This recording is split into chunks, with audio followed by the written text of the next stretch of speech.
Hello everyone, तुमच्या सगळ्यांचं आस्वाद रेसिपीजमध्ये मी अमृता पुन्हा एकदा मनापासून स्वागत करते। आज आस्वाद रेसिपीजच्या किचनमध्ये मी बनवलेली आहे खूप छान अशी ही ज्वारीची आंबील।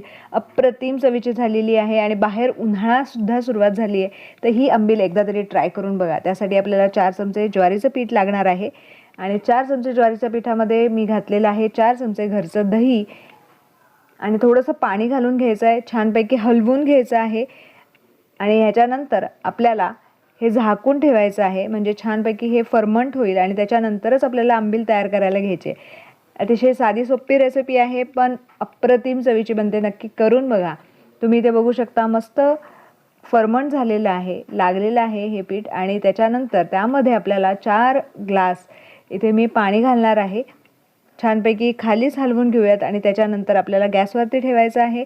एक उकळी आणायची आहे। अप्रतिम चवीची ही ज्वारीची आंबील नक्की करून बघा। मस्तपैकी थंडावा देणारी ही रेसिपी आहे।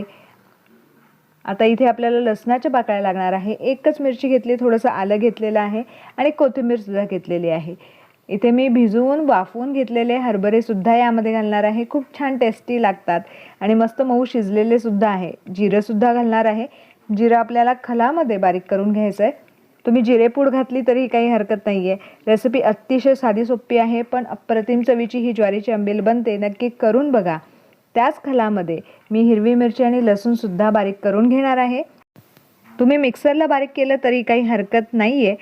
छानपैकी वाटण तयार झालेलं आहे आणि आंबील जी आहे ती पूर्णपणे थंड झाल्यानंतरच हे सगळं साहित्य यामध्ये घालायचं आहे। वाटलेलं वाटण घालून घेऊयात, मीठ घालून घेऊयात, जिरं सुद्धा घालून घ्यायचं आहे। भरपूर अशी ही कोथिंबीर घालून घ्यायची आहे। मीठ सुद्धा मी घातलेलं आहे आणि आपली आंबील तयार झालेली आहे। थंड थंड सर्व करा। सगळ्यांना नक्की आवडेल आणि नक्की तुमचं कौतुक होईल। चॅनलवरती नवीन असाल, सर्वात पहिल्यांदाच व्हिडिओ बघताय तर जरूर लाईक करा, शेअर करा आणि सबस्क्राईब केलं नसेल तर जरूर सबस्क्राईब करा।